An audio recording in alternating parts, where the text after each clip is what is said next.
Hey, what's up, everybody? It's your girl JoJo, and I'm here with the review for Ready to Love Season 11, Episode 7? Child, I don't know. I'll have it right in the description, but I hope you guys are doing good today. I am doing better. Looking forward to the new year. I just need to recalibrate. January is going to be all about me. I'm not doing nothing for nobody. I don't want to go nowhere. I do have military obligations that month, but other than that, I do not want to do anything for anybody. I don't want to travel. I don't want to accept any visitors. You guys, I have not had any time to myself in a month. And I am a person who thrives on solo time, recharge time. I do not need people around me all the time. I don't even like it. And so you can only imagine how much I've been suffering. Plus, I love my home. Now, I like to be out, but I do love my home. So when I'm out of town and stuff, I'm ready to get back home. You know, I'm not just enjoying being away. So not for a long time anyway. So, you guys know I was home due to the situation for almost 3 weeks. And then I had 4 days, actually 3 days to be home. And then I had military obligations in Houston. Came back, and then my mom came to visit for a week. So I am so looking, and then it's going to be time to go to South Carolina for Christmas. So I am so looking forward to just having some time to myself in January. I'm going to be very intentional about it. And I know y'all get tired of me doing this at the beginning of the videos, but I like to let y'all know what's going on just in case things get topsy-turvy and you be like, where's JoJo? I'm trying to recalibrate my life. Anyway, the episode was really good this week. So let's talk about what happened. I'm sorry, but the fact that Christina was shocked that not shocked, but that she was not worried that she would be the one to go home. She's on there talking to us saying, you know, I have my connections made and I'm not feeling like I'm going to go home. Why did you feel like that? I didn't even need to watch last week's episode to know that if it was going to be between you and Donna, you were definitely going to be the one going home. Christina, you've cut up bad. And it's not that you want anybody to pay your bills or to be a provider or to do for you. That's a problem. I will always say a woman who thinks like that will never be a problem for me. The problem is the bounty that you putting over people's head and the demand that you have for it and the game that you're running to get it. If you're going to be with a man to provide, if he that. You know, you're going to find out by talking to him, by dealing with them, by the things that he volunteers to do for you based on you saying, you ain't going to have to run no test. You get what I'm saying? Like, the men that I've met who are like of a provider type of mindset, anything that I mentioned that might have just been causing me stress, they try to find a solution for it. And it's not just money, it's anything. So you don't really need to do all of this. I know your mama ain't teach you this kind of game. I just don't believe that, okay? My father who's taking care of my mother for 39 years, if you're not going to be that, if you're not going to be the provider in my life, then you're not the man that God has for me. If I'm going to be go on home, Christina. You're right. But head on home. And I just want to point out, I'm usually not wrong. I'm just early. Y'all remember the very first episode I said I wasn't sure about Christina? Yeah, I knew something was off with sis. All right, so we have a group date with Nicole, Ashley, Chris, Steven, I think, Donna, and Vince. And Nicole says she's looking forward to seeing Vince. I guess you just got to be there. That man is not funny to me. Even when they're working out and he was like, this is like a Diddy pose. I'm like, why? Because your booty in the air? Look, whatever. Nicole and Donna clearly are more experienced in yoga than everybody else. They end up going to the side. Donna and Chris do. Donna tells us that Chris is not a romantic interest for her, but she does enjoy talking to him. Although it seems that Chris can sometimes overpower a conversation, and that can get a little bit annoying to Donna. But she finds out as they are talking that Chris has used conversation as a form of healing. When Chris was young, he got picked on a lot. We've heard this before. He's got picked on a lot. He had to learn how to be a conversationalist because that is what put him a notch above the more attractive, the more pretty, if you will, men at the school. And so he has carried that with him throughout his adulthood. And while it's a very good thing to have, a lot of times he just kind of dominates the conversation and you can't really get anything in edgewise. But at least Donna understands. So then we have Vince and Nicole, and their conversation was cool. Nicole admits that her fear about having children has always more so centered around her not knowing if she's going to be a good mother, not that she really doesn't want them. And Vince tells her a story of his 2 children, where basically he confessed to his children, just like you all go to school and you have to learn things for the first time, Dad is also learning for the first time. I've never been a parent. I may make mistakes, which I think is really cool. I think it's a good, vulnerable, and transparent moment to have with your children. However, when his daughter said, it's almost like we are raising you, absolutely not. Now, I would have chimed in. I'm not a parent. And I know it was an innocent enough remark, but I would have been like, well, no, baby, but thank you. I'm raising you because raising means I have a responsibility to you. And my responsibility is 100% to you. I decided to have you. I participated in creating you. They might not be ready for that conversation. But I am responsible to you, baby. I'm raising you. But you are giving me grace, and I thank you for that. I don't know how you can have that conversation with an 11-year-old, but I would always want my children to understand my responsibility is to you, not the other way around. I think it's really important. Me and my friend were just talking about children and having children recently because it was brought up again, why I don't have children.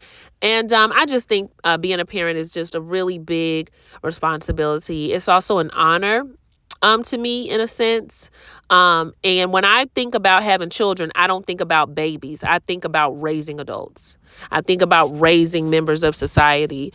And I'm responsible for that. And it's a big responsibility. It's an honorable responsibility because you get to instill your values and your morals and your principles and your love. And you get to really kind of mold this person. Eventually, they're going to set out on their own way. They're going to blaze their own path. But you get just like a little bit of the say-so in the creation of this person. And I don't think people take it seriously enough, and it bothers me. And it bothers me when people ask me why I don't have kids, because I'm like, if only you knew how serious I was about it, you would understand that it has nothing to do with me not wanting to be responsible. It has everything to do with me realizing how important it is. And if I'm not going to do that thing right, I'm not going to do it at all. But that's just me. But I thought it was a cool conversation nonetheless. Again, Vince isn't funny to me, but I think I already said that. Now, Donna and Steven have a pretty good conversation where Steven gets to find out, or is it Steven or Steve? He gets to find out why Donna has been single for so long. She's been single for some years now, and Donna says that she had a lot of things that she needed to do, a lot of things she needed to work on, especially once she got out of her old relationships. That kind of led into her going straight into her degree program. She's been focused on school, but really she's just, in a nutshell, been doing a lot of work on herself and trying to figure things out about her so that she can move into the right relationship. They began to talk about why he feels like he might be ready to settle down and to do the things. He brings up how he lost his mother, and I'm sorry, y'all, my sinuses and all of that, I've been struggling for the last 2 weeks, so I'm really congested. But he talks about how now that his mom is gone, he really doesn't have anybody to bounce ideas off of, like when it comes to women. So he really leans into other women in his family, older women, to really give him some type of advice and to really have that level of vulnerability and to really have open discussions and just kind of to lean in. And so that's why he feels like he's a lot more ready than he was in the past. And he's just ready to settle down, have the kids, do the things. And Donna really appreciates him opening up. That is what this episode and these dates have been about for the last couple of Last couple of ones just diving deeper. And so those two did get to dive deeper, and Donna was really impressed. And it seemed like he was too. So Ashley is talking to Chris, and I need you guys to help me understand what's going on here, because I felt like we were missing pieces of the story, but let me explain what happened. So they go outside, and Chris definitely likes the way that Ashley looks, but I'm not sure if he sees her as a romantic interest quite yet. So when they go outside, he talks about how nervous he is about not possibly finding his person. And so when Ashley is just like, well, why are you thinking like that? Chris begins to go into a story of how he had met this woman. And he's apparently shared this with Ashley before. He fell for her super quick. And she ghosted him. Okay. And Ashley was like, but yeah, that was love at first sight for you, right? And he was like, yeah, but I'm saying with this experience and with being in this competition, I feel like it kind of encourages you to deal with people that maybe you're not all that interested in, and kind of open up your mind to something new. And that is a part of the process, right? You should be getting with somebody new or different from the person that like you would normally date. You should be giving that an opportunity within this process, which Ashley does agree with that. And Chris is just like, but I just feel like I don't really have time for that. Like, if I'm interested in somebody already, I want to spend my time there. I don't want to waste time dealing with people that I'm not interested in. Okay, so maybe I'm putting it together in my mind now. Is Chris... I know him and Ashley have talked, but did we miss a part of the story where Chris is being forced to go on dates with people he don't like, or forced to deal with people that he doesn't like or is not interested in, and is holding up so much of his time that he thinks he's not going to find love, or has dealing with this woman bruised him so quickly that, not quickly, but so severely where he feels like he only has this amount of time to deal with this amount of people, and if he doesn't do it in this amount of time, he's going to end up being alone. Like, what is it? Does he feel like the process is a waste of time and he doesn't have more time to waste? Y'all help me understand, because I'm trying to figure out where the two coincide. Him dealing with this woman, and then him being a part of the process and having to go on dates, and he may not like the person. Where are those two adding up together?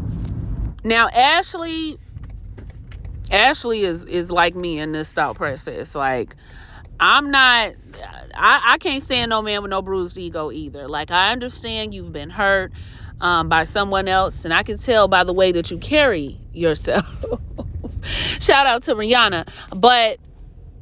And this doesn't mean that you can't share that with me. You can, but you're talking about it in a way as if you have like this wall up, and I'm nervous and I'm worried and I don't know if I'm going to be able to do this because I feel like I'm wasting time. And then that woman that ghosted me, like, I'm going to need you to get it together before you come into this process. Like, if you're coming in this process with all kind of trepidation, and you don't really know what's worth your time or not, and you just don't want to get burned by nobody, you don't want to get played. Let me tell you what I told a friend of mine who had recently divorced or separated, and she was trying to get back into the dating game, and she kept telling me how much she didn't want to get played, she didn't want to get hurt, she didn't want these guys to mess with her, she didn't want to go through what other women had been through that she had heard about.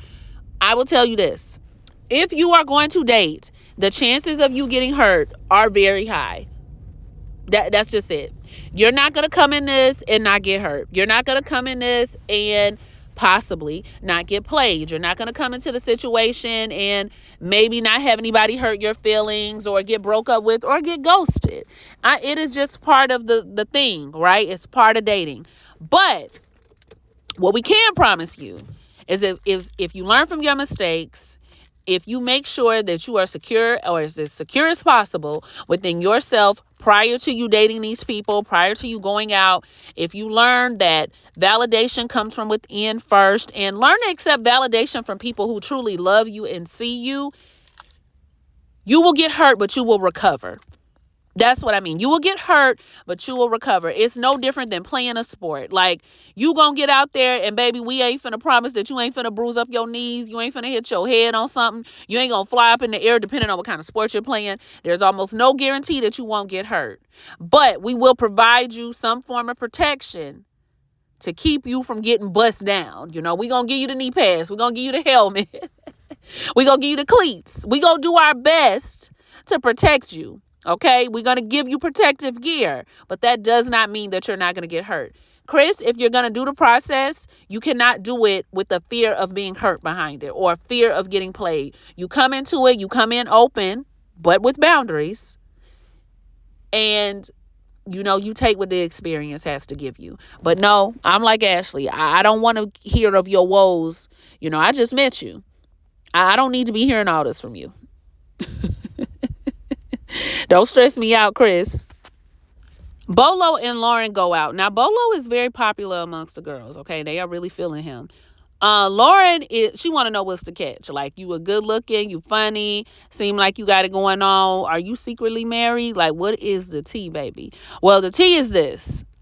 Bolo has a child that he found out about 4 or 5 months ago. Took a DNA test for, very new baby. It's a daughter. Him and the mom are not together. And he had his daughter with this woman during a one-night stand. I said, Bolo, you raw dogging one-night stands, baby? A one-night stand deserves a condom. Did it break? Don't tell me. I hate when people be like, oh, the condom broke. Full disclosure, you guys, I'm a grown-ass woman. That ain't very common to be happening. Unless you ain't put it on right. Or that ain't very common. That's all I'm going to say. That just don't be happening like that. I just got a feeling y'all don't be using one. Okay? Or y'all put it on after y'all done already got started. And that's not a good idea either. I knew I had some friends that was like, well, I'll put it on in the middle. Why would you put one on? Y'all lying. I feel like people was just lying to me and I was believing it. But he took a DNA test. It was his daughter, and he is in his daughter's life. He plans to do what he needs to do. But I was just like, y'all, no condom on the one-night stand? Now I want to know, was y'all on ecstasy? Was y'all doing drugs? Because you could have got a lot more than a baby, Bolo. Like, I know. Like, only God can judge us. I understand. We listen and we don't. And who is the girl pregnant on a one-night stand, my girl? Who are you? Oh, no, baby. Oh, no. Cardam go on a date, a trivia night. Cardam is their team name. And it was like a Backstreet Boys trivia. I wouldn't have won either, but I would love to go to somebody else's trivia, like a group that I should know the Backstreet Boys, though. That is my era, but I don't know it. Anyway, they end up talking later about Dominique's last relationship. Dominique says that she definitely wants to get married again. She got wife qualities. And at first she was scared to do it again. But the baby, sometimes things are meant to be broken and put back together. So I'm ready to do it again. And Cardi, they talk about his child and how he co-parents. There's no problem with the child's mother. I think he said his daughter was 3. Everybody on here got these young kids. I think he said his daughter was 3. And they've been co-parenting since she was born, pretty much. So they work together cohesively. There's going to be no problems there. And we're going to see if there's going to be a team Cardam in the future. I want to know what Bolo's zodiac sign is. This date made me understand how he messed around and got this pregnancy on the first night. Now, Ashley and Bolo go on a date. Now, previously, I don't think they had a whole lot of interest in one another. They haven't gotten to know each other. But they're trying to now, right? So they sit down and they start talking about family and where they kind of line up in their family. And they're both middle kids, right? But Ashley, when she describes her family dynamic, she was like, yeah, I'm kind of like the black sheep. And Bolo's like, yeah, I can relate to that. I'm the middle child as well. I was like, no, Bolo, if she said black sheep, you said middle child. Y'all talking about two different things. And I want to know why Ashley is the black sheep or why she feels like the black sheep in her family. But I guess we'll get to it. I don't know. But y'all talk about two totally different things. But Ashley says, oh, so do you kind of feel like the black sheep too? Like you kind of did your own. And they do relate where they can relate where they both went their own way. They both decided to do something that, not that their families didn't approve of, but that their family, didn't approve of, really. He was supposed to go into law, and that is what his family wanted for him. And then for her family didn't want her to do the whole fitness thing. They wanted her to do something like way more professional, and she didn't do that. So they can kind of relate in blazing their own path, forming their own way, all of the things. So they can relate on that tip. Now, after they talk about this, they move into Ashley talking about her going to therapy and how she's really done the work, and that's how she knows she's ready for a relationship. She's ready to move into the space of being with somebody. And he asks her, what is something that you learned about yourself in therapy? And she was like, she was kind of taken aback by the question. And she tells him that she was strong. She learned that she was strong, because a lot of times she can feel really defeated and she can feel like she's not doing well. And then she begins to cry. She got emotional. And I was like, oh, now, Ashley, you ain't let Chris talk about that woman to you. I'm just kidding. She actually did let Chris talk about the woman. And, talking about having emotions about something that you reviewed in therapy about yourself is totally different than having emotions about the process in dating because of a woman who ghosted you. We're talking about two different things. But she says that she had a revelation about that, and that she realized she was stronger than she realized. That there was somebody in her family, somebody that she was close to, who had, I guess, her family, I don't know, I'm still watching it actually as we go, who dealt with schizophrenia and mental health issues, and kind of watching that person really broke something in her. And so sometimes she felt like she wasn't going to make it. She felt really defeated as a person, and she learned that she was strong and she had the willpower and all these things, right? Bolo is looking at her very intently as she's talking. He comforts her when it's over. He gives her a hug and tells her it's very brave of her to step into that moment and to do the work and to do those things. Like, he was really proud of her. And I was just like, okay, I can see how he had this baby. Now, this is a very small moment. It's not like it's a big deal for the man to give you a hug or any of that. But having people who, a lot of times when you go out with men, I'll tell you, like, I don't date as much as I used to, but I'm in the military, so I'm around men a lot. And then I'm in law enforcement, so I'm around men pretty much 100% of my workday, right? And I hear the conversations, we have conversations, and it's very difficult to have a man speak to you and really just want to know more about you on a very, like, non-flirty level. Like, I really want to know more about you, and not because I'm really trying to get anything out of it. I just want to know about you. Like, I just want to see what you're about.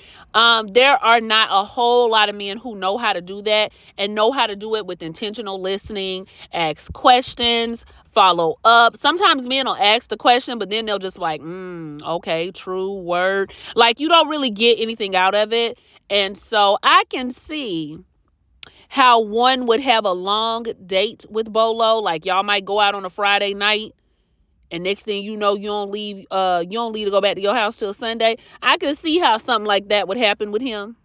And now y'all got a baby. Still not smart though.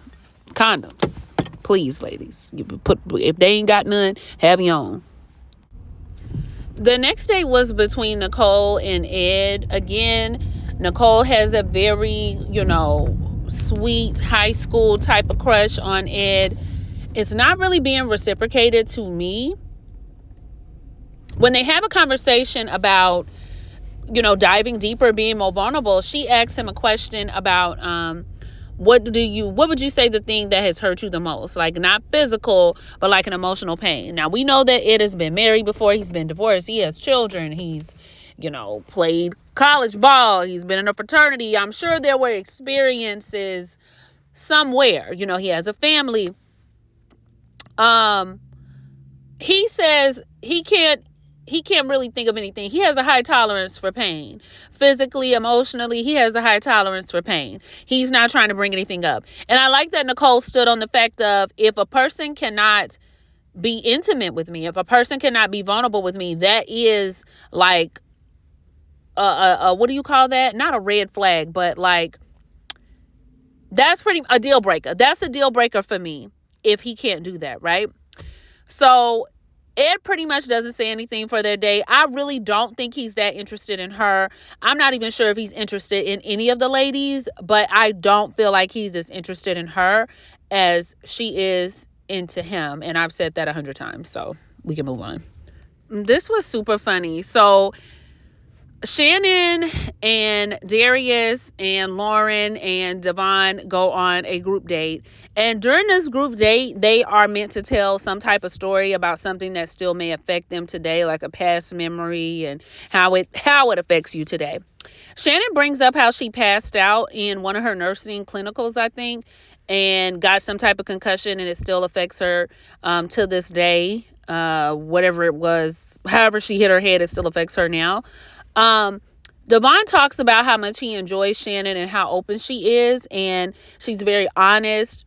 She is also a caregiver, but she's very honest. She's very open. She can be very vulnerable, and he would like a quality like hers in a wife. The concern that I've been having about Shannon is that everything does go back to her career, and I know that's a big part of her life. But I would like to get outside of that just a little bit. The only time I've heard her talk outside of it was when she talked about her, the Pilates and stuff she does. But her and Devon do talk on the phone a lot, which, again, ladies, y'all in these phones. How many times have we seen the girls get caught up on Ready to Love about these phones? Y'all be on the phone all the time. Then when y'all actually get together after the show, you find out that this man ain't got no hobbies. He barely got a place to live. He don't like taking you nowhere. He don't like doing nothing because the whole process, y'all been on the phone and been on whatever dates the show told you to go on. You didn't know this man was boring. You didn't know this man was barely, living pillow to post. So, again, get off these phones and get outside. And also, find you something to do. You ain't got nothing to do. I'm not finna be on the phone with nobody for 4 hours. I don't care how much I like you. I got things to do. And if I ain't got nothing to do, I'm gonna find something to do. Now, Darius is the one who fails the most during this challenge. He ends up telling the story of how back in the day, the girls used to be running up to him at the bus stop saying, King Darius, King Darius. And my mama had to put a stop to it. Baby, we said a moment in your childhood that affects you today. We meant to go deep. We didn't mean to go, not even childhood. Was it childhood? A moment in the past that affects you today. We ain't talking about how the girls used to be on you down to the bus stop. He didn't understand what the assignment was. Lauren tells the story of her parents and how tumultuous their relationship was, how much it affected her, how much it affected how she looked at men, also due to her own experiences. But then she realized, I don't gotta have the relationship they had. Then she looks at her sons and she realizes, she can't think all men are bad. She doesn't think all men are bad, which I do have something to say about that. And I'm not to be a negative Nancy, but you can't be really, you can, to keep you from getting bitter towards men. It does help to have a good father, good uncles, good sons, even if they're older. That can heal a part of you. But also remember that these are not men that you are dating. These are your family members. And if you talk to your family members, wives and girlfriends, they're going to have a totally different experience about that man than what you got about that man. But I can understand how that could heal a certain part of you when it comes to, if you have some type of father wound or just wound about men in general. I can understand how men in your family will help heal that. Now, Devon brings up how his parents argued a lot.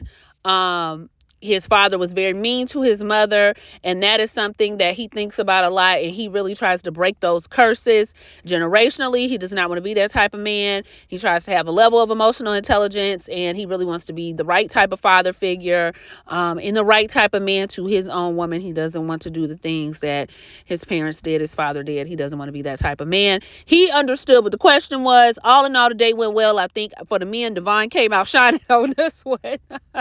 And Darius, child. Somebody in the group, the women, when the ladies were talking to Thomas, described Darius as a pastor. I think it was Lauren.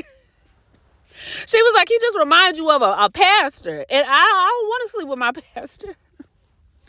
Hilarious. When the ladies go to discuss eliminations, this is when it's brought up who's on the good list, who's on the naughty list. Bolo, of course, is ringing a lot of people's bells, but Ashante is like me, like that situation sounded a little complicated. Is Bolo going to be able to pull it off? He just had a baby. I'm not judging him for having a child. I got a child, but his situation is a little bit different. Who else's name is coming up? Roses. I feel like Steven, his name comes up on the good list. You know, so a couple of the ladies like Vince, I guess. But who doesn't come up too well? Darius, his name does come up. Remember, Lauren said it reminds her of a pastor. And then Ed's name does come up for a lot of the ladies. And Chris's name comes up for some of the ladies. It's just not really being somebody that they are connecting to, not really being somebody that they, feel like is... Why can't I get my words out today? Not really being somebody that they feel like they can have a good time with, connected to, trying to be interested in. They just feel like, Donna especially, they don't like the way Chris carries on the conversation. And with Ed, it's like a lack of conversation. They're not sure if the man is interested or not. This makes Nicole very upset because she does really like Ed. And so Tommy asks her, but does he like you? And it was just like, yeah, like everybody in the room had the same thought. Like, do he like you, girl? And Ashley said, look, it's like she got this crush on him. She really feeling him. And Nicole says, like, I mean, I don't really know. But like Ashley said, 15 years and you don't know? Like, come on, girl. Like, if he was interested, he would do what he needs to do. He know where to find you. At the very least, he got Facebook. He knows somebody who know you. Over these 15 years, if he had thought anything about you, or even when he saw you after 15 years, to say, like, oh, my goodness, girl, I had liked you in school. I got the opportunity. Let me go ahead and do something with it. He's doing nothing with it. So they are tasked to take the guys out to tell them who's going to get eliminated. And so she takes out Ed, Nicole, and Ashante takes out Chris. All right. So I did not know that we were going to eliminate 2 people. Did y'all know we was doing that? Was this a test? So Chris and Ashante go out, and Ashante lets Chris know what the ladies have been saying. That doggone Chris show up. He knows it's elimination week, right? And when they get there and Ashante says, like, how you feeling about your connections? Chris talking about he got a top 5. And Ashante said top 5 is crazy when it ain't that many of us left. And I concur. Chris started listing off, who in his top 5. And I'm looking at him like, baby, please. Like, you need to close your mouth. Nobody is even feeling you like that. Like, you naming off these top 5. And I'm like, Dominique is in Chris's top 5. I haven't heard Dominique say nothing about this man. So anyway, Ashante is looking at him and she was like, look, some of the ladies feel like conversation-wise, it ain't really gelling. You not really connected. You not really. Oh, but he was like, I feel like I am. I feel like I'm talking. You are talking. But I think the problem with Chris is you talking too damn much. All right, you ain't getting to know nobody else. You and Christina was probably the only time where the other person got to really talk a little bit more about them. Other than that, you telling the same story about how you used to be insecure. You had to become a conversationalist. Well, I need you to start a talk show or a podcast or something of the sort so you can get that talking out. Because right now, we trying to get to know you on an intimate level to see if we want to be with you. Chris ends up getting eliminated, and he don't really care. He fine with it. Actually, he said he agree with it. He knows that he felt a little bit of hesitancy. He wasn't really moving like he was just really overwhelmed at having to make connections with all these different women. So now maybe I understand a little bit more what he was talking about with Ashley. But baby, if you ain't ready to do the things, then this is probably a dating show. It's probably not the show for you. Chris didn't care that he got eliminated. He went on. He said he agreed with the ladies, and knowing Chris, he probably about to try to find that woman who ghosted him. He probably hoping that she watched the episode and she gonna reach out to him sometime this week. Now, moving on to Ed and Nicole. I saw a couple of people talking about this scene and felt like Ed really reached out to Nicole and comforted her, and he does care about her. He might be interested in her. I'm still going to say he's not, and I'm going to tell you why. So Ed ends up getting eliminated. Nicole seemed like she was about to cry. When he walked in the room, she was already struggling. I'm a little bit concerned about Nicole. She does seem very sensitive, and I think it's hard to date when you have a high level of sensitivity. It's not that you can't be yourself. It's not that you can't be an emotional girly or a lover girl, but I don't know. You kind of got to have like a little bit of scruples about yourself. Like, she fragile. It seemed like she could fall apart at any time, and I'm a little bit concerned about baby girl, but I could be reading her wrong. So, when he gets there, she talks about what the ladies felt about him. And she was like, it's not really my opinion. She made sure to point that out. But some of the ladies feel like you're not really all that interested, that you're not really opening up. Ed feels like he's opening up, which goes to show you how delusional Ed is. There's no way he thinks he's opening up to these women unless Ed is opening up to some other women, some other woman there, and she's not mentioning it. And that's the only woman he's opening up to. That is the only way that thought works. Also, one more thing I want to say about Ed is not relevant to what's going on right now, but he did call Donna an atheist. Somebody mentioned that in the comments, and I was 100% wrong. If he did do that, which he did, that was bad on him because it put a bad taste in the other men's mouths about Donna. I would have just said, I don't know if we have the same religious beliefs, and left it at that. But he called her an atheist. Moving on to this though. I didn't feel like first of all, when he found out he got eliminated, he was shocked because he felt like he was opening up. I was shocked too because I didn't know they were eliminating 2 people. Nicole gets emotional. She starts crying. She gets up to walk away. He does go to find her. But even when she first started crying, you could tell Ed was uncomfortable. I think he went to comfort her because he felt like it was the right thing to do, but not necessarily that he's into her, because this is the thing. I personally feel like him getting eliminated was like a test. Like, let's see if Ed is going to step it up with Nicole when he gets eliminated and say, oh my God, I really wanted to spend more time with you. Ed didn't do any of that. He was just like, well, now the opportunity that we had to get to know each other has kind of been taken away. It hasn't been taken away unless you want it to be taken away. Like, yes, you're being eliminated from the show, but I would have been about mine. Okay, you tell me if I'm feeling you, and I know you feeling me, even as a woman, because I don't normally even come like this. But I know you feeling me, like you done let me know that you've been liking me for 10 years and you eliminate me and you feeling some type of way about it. I'm going to be like, we can go. We don't even have to do this. You can come with me because I'm just as serious about you. I want to get to know you. We can get to know each other outside these people and outside these cameras. Like, please, I'm not telling you what to do because I don't want to ruin your opportunity. If you want to stay, it ain't gonna be no hard feelings, but I'm letting you know right now today, if you want to come with me, I'm not finna waste your time. Okay? But Ed didn't do none of that. He was just like, oh man, all right. I mean, it just is what it is, Things played out how they were supposed to play out. Like, don't you be sorry. No, don't you be sorry. Like, I'm just like, it's really giving, it's me, not you. You go on. You go live a happy life. Ed has no shortage of women. I just don't believe that he does. He's the bruh. He keeping himself in shape. Like, baby, I know how that goes. So, I mean, he probably got somebody already. But if he wanted Nicole, that was an opportunity to show it, and he didn't. So, I don't think he wants her. What did you guys think about the episode? This review is so long. Like, comment, and subscribe. I'll see y'all for the next one. Bye.